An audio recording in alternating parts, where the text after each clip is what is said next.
태풍 돌핀은 중국을 강타했고 찬홈은 일본을 향하고 있습니다. 네, 한반도 양옆을 지난 두 태풍, 우리나라에도 영향이 있을지 김민경 기상재난 전문 기자와 짚어보겠습니다. 어서 오십시오. 안녕하세요.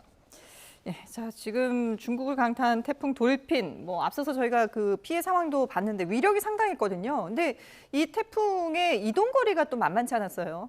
네, 지난달 27일 괌 동쪽 해상에서 발생한 태풍 돌핀은 이 무려 6,000km 이상을 이동해서 그제 중국에 상륙했습니다. 한때 가장 높은 단계인 강도 5의 초강력 태풍까지 발달했고요. 무려 16일 동안 태풍의 세력을 유지했는데요. 일요일 저녁쯤 중국 동쪽 해안에 상륙한 뒤에도 이 내륙을 지나다가 오늘 오전 9시쯤 열대저압부로 약화했습니다. 네, 자, 열대저압부로 약화를 했지만 남은 비구름이 우리나라로 올 수도 있다고요? 네, 이 태풍이 남긴 비구름의 이동 경로를 두고 이 수치예보 모델들의 전망이 아직도 엇갈리고 있습니다. 일부 모델은 이 광복절 연휴 후반쯤에 비구름이 우리나라로 들어올 걸로 보고 있는데요. 다만 현재 북동풍이 불고 있어서 우리나라보다는 이 중국 내륙 쪽으로 퍼질 가능성에 좀 더 무게가 실리고 있습니다. 아직 공식적인 비 예보는 없어서요. 영향 여부는 조금 더 지켜봐야 할 것 같습니다. 예, 또 다른 태풍이죠. 15호 찬홈은 일본 상륙을 앞두고 있는데 이후에 동해로 빠져나온다고요? 네, 태풍 찬홈은 오늘 저녁쯤 일본 도쿄 부근에 상륙할 걸로 보입니다. 일본을 관통한 뒤에는 저기압으로 약화해서 동해로 빠져나가겠는데요. 이 화면 보실까요? 모레까지 예측 상황을 보면 이 비구름이 점점 일본을 이렇게 관통을 하면서 이 비구름의 세력이 점점 약해지는 걸 볼 수가 있습니다. 또 우리나라에서는 계속 이렇게 북동풍이 불고 있기 때문에 이 비구름이 내륙으로 깊숙이 들어오지 못하고 이렇게 동해안 부근에만 영향을 줄 걸로 보입니다. 내일부터 모레 사이 강원 영동과 경북 동해안에는 최대 60mm의 비가 예상이 되고요. 이 비의 양은 많지 않겠지만 강한 바람과 높은 물결에는 주의가 필요합니다. 네. 자, 그런데 요즘 들어 태풍이 좀 많이 생기고 있다 이런 생각이 좀 드는데 갑자기 왜 이렇게 많이 만들어지는 겁니까? 네, 사실 지금이 원래 태풍이 가장 많이 만들어지는 시기입니다. 보통 북서태평양에서는 한 해에 25개가량의 태풍이 발생하는데요. 8월에만 평균 5개에서 6개로 가장 많습니다. 여기에 또 태풍의 연료가 되는 바다도 굉장히 따뜻한데요.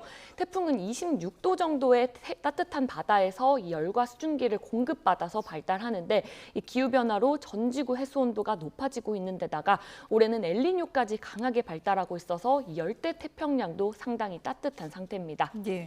그런데 최근 몇 년 동안에 우리나라에 직접 영향을 주는 태풍은 없었잖아요. 왜 우리를 비껴가는 건가요? 맞습니다. 지난 5년간 우리나라에 상륙한 태풍은 2022년 흰남노와 2023년 카눈 단 2개입니다. 특히 지난해에는 2009년 이래로 16년 만에 우리나라에 영향을 준 태풍이 단 1개도 없었는데요. 최근에는 한여름에는 북태평양 고기압이 강하게 확장해서 태풍의 북상을 막았고요. 이 고기압이 물러난 뒤에는 북쪽에 찬 공기가 내려와서 태풍의 길을 막았습니다. 네. 자, 그렇다고 해서 올해도 우리가 안심할 수는 없을 것 같은데 남은 기간에 우리나라에 영향을 줄 가능성 어떻게 좀 보십니까? 네, 우선 당장 우리나라로 향하는 태풍은 없을 걸로 보입니다.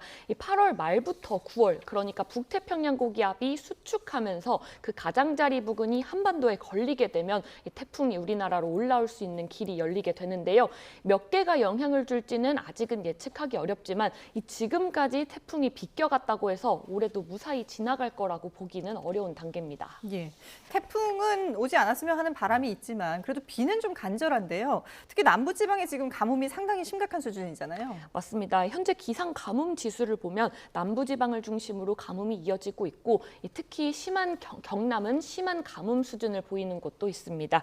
지난달 부울경 지역의 기상 가뭄 발생 일수는 20일을 넘었고요. 대구와 경북도 13.4일, 전북은 7.7일을 기록했습니다. 특히 부울경의 지난달 강수량은 68mm로 역대 가장 적었는데요. 평년 같으면 7월 한 달에 300mm가 넘는 비가 내리는데 올해는 평년의 5분의 1 수준에 그쳤습니다. 네. 그러면 앞으로 좀 가뭄을 해소할 만한 비 소식이 좀 있을까요?